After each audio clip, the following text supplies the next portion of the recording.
Bonjour à tous, je vous retrouve aujourd'hui pour partager avec vous mes lectures de janvier. J'ai un très bon début d'année, j'ai lu 9 livres, il n'y en a qu'un seul que j'ai pas pu terminer, donc c'est parti.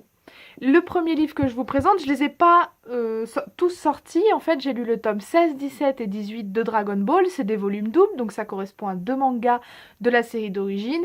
Si vous aimez les mangas, je pense que je vais pas vous présenter l'histoire, mais c'est vraiment un super manga à lire, très facile, très distrayant. Ensuite, deux livres que j'ai pas avec moi, c'est des livres audio. Donc sur Audible, j'ai écouté La Villa Rouge. C'est un très bon livre policier autour d'une maison supposément hantée. Alors il n'y a pas de surnaturel, il n'y a rien de tout ça. Mais c'était vraiment un bon policier, j'ai pas deviné qui était le meurtrier, j'ai été vraiment surprise, j'ai aimé ma lecture. Le deuxième livre, je suis encore en train de l'écouter, c'est La Petite Amie. Pareil, je pense que je le présente pas. C'est l'histoire en fait d'un garçon qui rencontre une fille, mais cette fille va se dresser contre sa belle-mère, la mère de ce garçon, et va supposément essayer de la tuer. C'est tout ce que je sais sur le livre, j'en suis au quart, pour l'instant il s'est strictement rien passé, donc c'est un peu long, je suis pas forcément emballée, mais on verra bien. Un autre livre qui ne m'a pas emballé, malheureusement, j'ai vraiment été déçue, c'est Dumake de Stephen King. Janvier, j'avais vraiment envie que ce soit le mois où je sortais les gros livres de ma pile à lire. Celui-là en faisait partie, je crois qu'il a 850 pages à peu près. Honnêtement, j'ai essayé 250 pages sur un livre de cette taille, sur un Stephen King, ça me semblait raisonnable, mais au bout de 250 pages, j'avais toujours pas accroché. Il se passait des choses, hein. Il y avait des événements, il y avait ce personnage principal qu'on apprenait à connaître, mais honnêtement, j'ai pas du tout accroché au thème. En fait, c'est un homme, je crois qu'il a la quarantaine ou la cinquantaine, qui part vivre sur une île qui s'appelle Dumake et qui commence à peindre. Et ces peintures vont être de plus en plus mystérieuses. Je vous laisse découvrir, je vous spoil pas plus. Mais peut-être que si j'étais un peu plus dans le domaine de la peinture, ça m'aurait plu, ou je ne sais pas, mais en tout cas, j'ai pas du tout accroché ni au personnage, ni à l'intrigue. Je voyais totalement où ça nous menait, donc c'était pas vraiment palpitant. Donc j'ai arrêté, malheureusement, au bout de 250 pages. Je le sors quand même de ma pile à lire parce que c'est sûr que je vais jamais le reprendre. Ensuite, deux livres qui ont été vraiment des coups de cœur que je présente ensemble parce que c'est une trilogie. C'est La jeunesse de Dune. Alors Dune, c'est la série écrite par Frank Herbert que je pense plein de vous connaissent, surtout d'après le film pour certains. Et alors les livres sont bien meilleurs que le film, bien sûr. Dune, c'est totalement de la science-fiction, c'est l'histoire d'un monde avec énormément de planètes, et surtout une planète qui est dirigée par l'épice. L'épice, c'est une épice qui a le goût de cannelle apparemment, une odeur de cannelle, et qui est au cœur de beaucoup de machinations et au cœur de beaucoup de mystères. C'est là-dessus que commence Dune.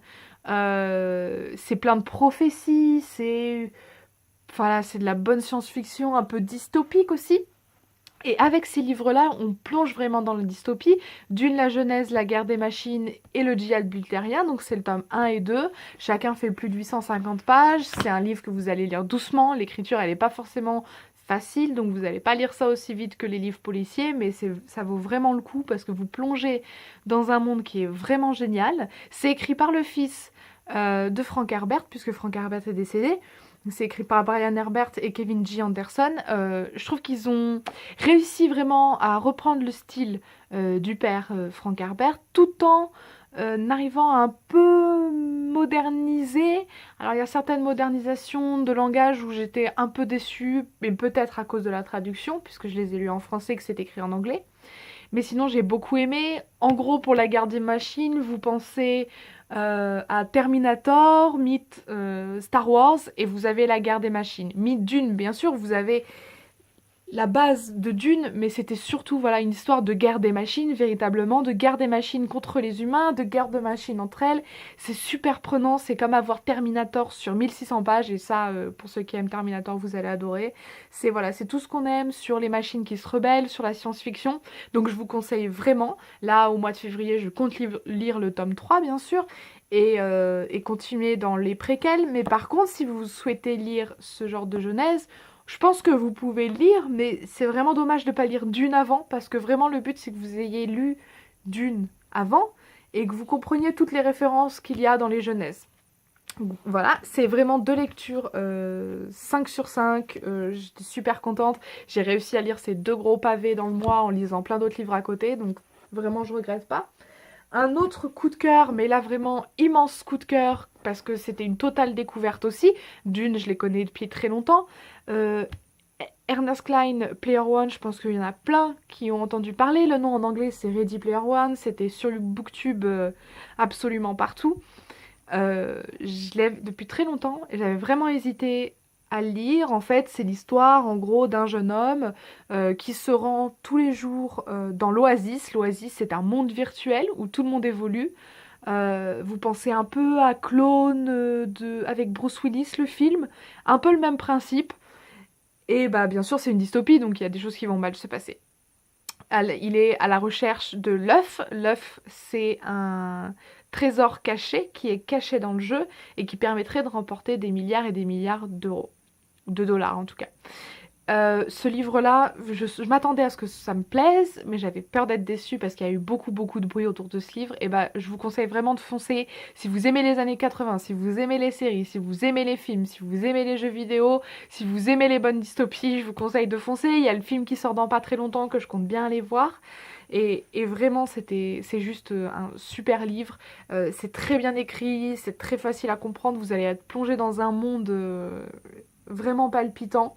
Donc je vous le conseille, c'est un énorme coup de cœur, peut-être le coup de cœur de l'année. Je regrette de ne pas l'avoir lu avant. Maintenant c'est fait et je vous le conseille vivement. Ensuite, la lecture suivante, c'est aussi un coup de cœur. J'ai eu beaucoup de chance ce mois-ci. J'ai lu Une fille parfaite de Marie Kubica. Je l'ai lu en 2 jours, 500 pages en 2 jours. Comme ça, c'était fait. Et c'est un livre qui m'a été conseillé par une amie. C'est l'histoire d'une fille qui se fait enlever. Je vais rien vous dire de plus. C'est pas votre livre policier typique, c'est-à-dire que dans ce livre-là, on va aller dans le passé et dans le futur.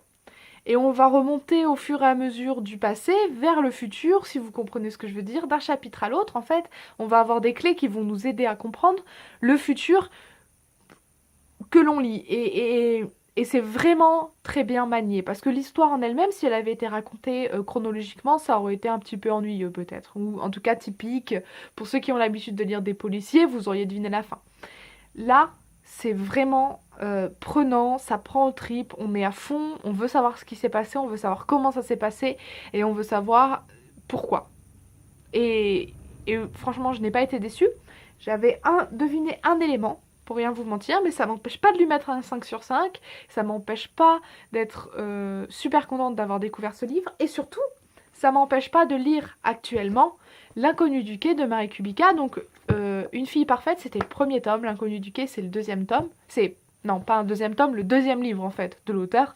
Ça, c'était son premier livre. Le deuxième livre, je voulais le lire en premier, mais j'ai préféré aller dans l'ordre chronologique de sortie des livres. L'inconnu du quai, c'est l'histoire en fait d'une femme qui trouve sur un quai de la gare une demoiselle qui a l'air très très jeune avec un bébé et qui va en fait devenir un petit peu obsédée par cette demoiselle et ce bébé. J'en sais pas plus, hein, je suis à la page 97 comme vous pouvez voir. Pour l'instant, c'est prenant. Moins prenant qu'Une fille parfaite, parce que là, on suit une histoire chronologique, mais je suppose que là, cet après-midi, je vais en lire une très grosse partie et que ça va beaucoup me plaire. L'écriture, elle est très fluide, mais en même temps, elle est précise. J'aime beaucoup, en tout cas, j'aime beaucoup le style de Marie Kubica. Donc, c'est ce que je suis en train de lire en ce moment. Et je vous retrouve pour ma part dans une prochaine vidéo pour partager les lectures de février, ce que j'espère lire en février. En attendant, je vous retrouve en commentaire afin de partager vos lectures du mois de janvier et vos buts pour février. N'hésitez pas aussi à donner votre avis s'il y a des livres que vous avez lus et aimés. Et je vous retrouve dans la prochaine vidéo.